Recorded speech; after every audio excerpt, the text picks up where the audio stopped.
La Bible nous dit de rechercher premièrement le royaume de Dieu et sa justice, et que tout nous est donné par-dessus. Parfois, l'attente ou la frustration nous met en colère, et on se rebelle contre Dieu.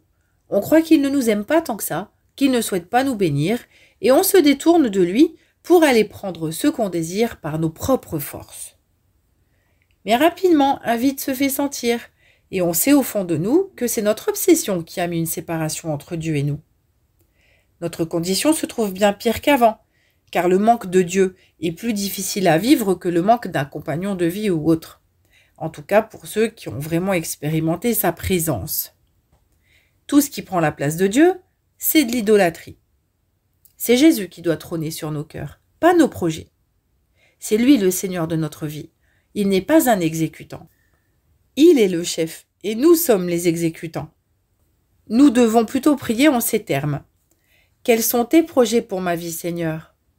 Ensuite, selon les opportunités, demandons-lui d'ouvrir ou de fermer les portes, afin d'être sûr de marcher dans ses plans.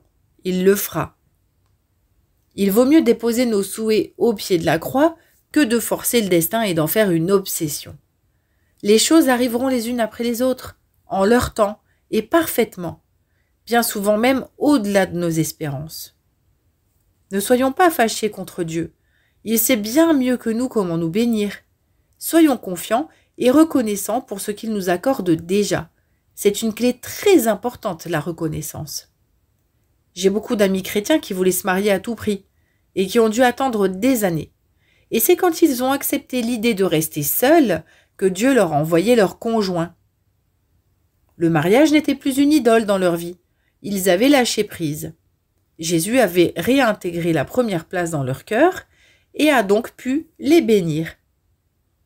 Ceci n'est qu'un exemple, mais c'est valable dans tous les domaines. Le diable se sert systématiquement de ce qui trône sur nos cœurs pour nous faire dévier de notre trajectoire, de notre appel. Il faut donc être clair dans nos positions et dire non au compromis.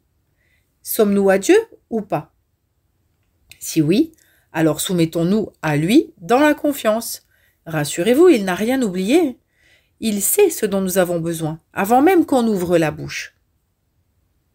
Quand on se positionne pour servir Dieu, le changement est radical, parce que nos priorités sont les bonnes.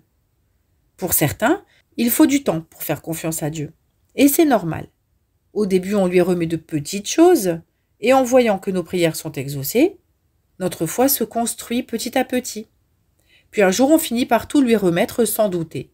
On est enfin débarrassé de nos inquiétudes. C'est cette foi-là qu'il recherche, et en échange, il nous donne sa paix.